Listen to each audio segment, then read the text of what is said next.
hurricane knocked down 200-year-old trees in my backyard last September. I thought it was a disaster, but it turns out it gave me the one thing I'd always wanted, a garden that I could actually walk to. This is how my accidental rescue garden changed everything. I've always been a gardener, but look at my yard. An established neighborhood, mature trees, zero sun, so I did what anybody would do if they were an obsessed gardener. I started my market garden anywhere I could, 6 miles away. I grew gorgeous vegetables, professional quality, but I had one small problem. I'd forget that I needed basil for dinner and end up at the grocery store anyway. The irony? I had a 100-foot row of basil, but it was 6 miles away. 24, Hurricane Helene. 2 century-old oaks were gone. I stood in my backyard crying. Those trees were here before my house, before my whole neighborhood, and now sunlight. For the first time in decades, I actually had sunlight in my actual yard where I actually live. I started thinking, now I can have a garden. I started small, a few raised beds on the back porch, nothing fancy, just the basics. Some tomatoes, basil, because I'm always out, cilantro, lettuce, some peppers, mint in a pot. I called it my consolation prize garden, to make myself feel better about the trees. It looked pathetic compared to my market garden, but it was here. So my first aha moment was Tuesday night, I'm making tacos. I need cilantro. My usual move would be to take the kids, put them in the car, drive to the store, spend $40 somehow, and get home 45 minutes later. But wait, I have cilantro now, like outside right now. 30 seconds. That's how long it took me to get cilantro this time. Barefoot, in my pajama pants. The kids never even knew I left the kitchen. 3 weeks later, I realized I hadn't made a single emergency grocery run. So the rescue garden is just here. Like, that's my kitchen door. I walk out here and I grab all kinds of herbs here. You can see them right there. And it's absolutely so super convenient. It's 100 square feet. It's not an acre, and it doesn't want to be an acre. It is just exactly what I need at my fingertips. I can't tell you how many times I'm here in my kitchen cooking food right here on my stove. Clearly I'm not cooking now, but if I were cooking, that's where I would do it. And lots of times that I haven't had what I needed, and now with my rescue garden, I literally walk outside. It's like not even 5 steps.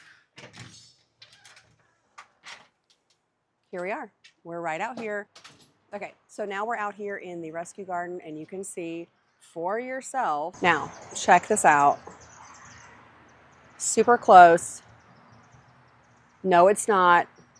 No, it's not an acre size garden, but who needs an acre when all you need is cilantro and you have it here? You just grab it. Let's just say I needed celery here, lettuce. I've got dill over here, sage. All of these things are literally at my fingertips.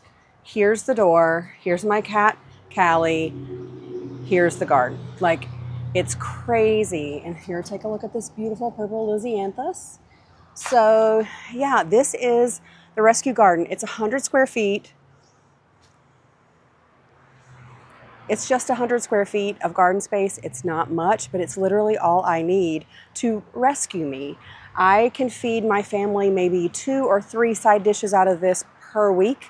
And then as I need herbs or greenery or whatever for sandwiches, you name it, I've got it at my fingertips. And yes, it's not an acre garden, but it's also not an acre garden. So that's the beauty of the rescue garden. My garden started saving my dinner 2 or 3 times a week. But it's more than that. I'm not stressed. I'm not stressed at 5:30 anymore. Everything I need is literally 20 steps away. I call it my rescue garden because that's what it does. It rescues Tuesday night and Thursday and that random Saturday when I realize I have people coming over. These are the lessons that I've learned. You don't need acres. You need access. You don't need to feed your whole family. You need to save dinner. You don't need perfection. You need herbs just when you need them. My market garden is my business, but this 100 square feet, this is my sanity. The difference between homegrown and store-bought isn't just freshness. It's the difference between a 45-minute store run and a 45-second harvest.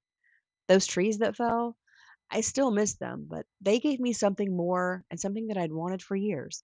The ability to walk outside and feed my family. Sometimes the worst things, like losing century-old trees, make space for exactly what you need. And for me, that was 100 square feet of never run out of food again.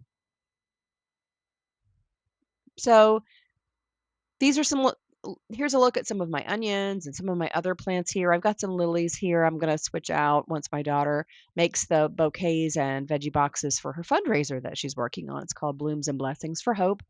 And here I'm showing you the last addition that I'm putting into this rescue garden. So this is a 2 by 20 foot section down here at the base of my patio. And today I put in tomatoes, peppers, and eggplant into that space. And I actually put in a few kale plants after I filmed this bit here. But actually, I just get after it here in this video. What I did was I planted 2 San Marzano tomatoes, 2 Mountain Magic tomatoes, and 1 Sweet Prince tomato from row 7 seeds. Then I also put in several shishito peppers, 1 Aleppo pepper, and 4 eggplants. I planted 2 Orient Express eggplants and 2 Artusa white eggplant. So here you can just see me getting after this garden space here. Um, this is very mature landscape.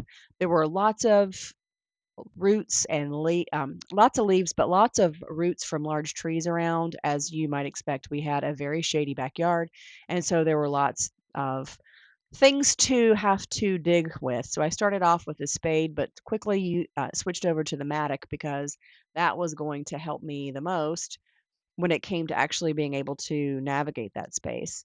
So I'm planning out here what I've got. So what I decided to do was put the tomatoes on the far left because that was not, that was basically in the west, so on the western side of things. So here I am.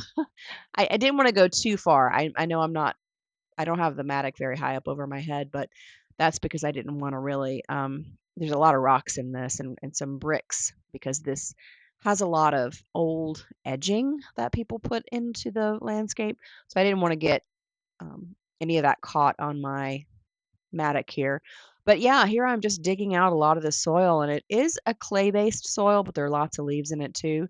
So I'm just digging the holes, then I augment that soil with chicken manure. Oh, well, not just chicken manure. It's actually espoma, plant tone. It'll either be plant tone or tomato tone, garden tone, any of those. I love the espoma line of products, and they really work well.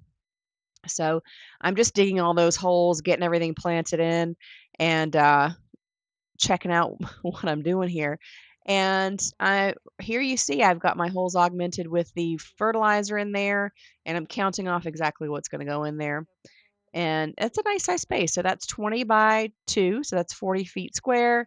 And then up on top, that top row on the patio is a 1 foot by 20, so that's 20 square feet.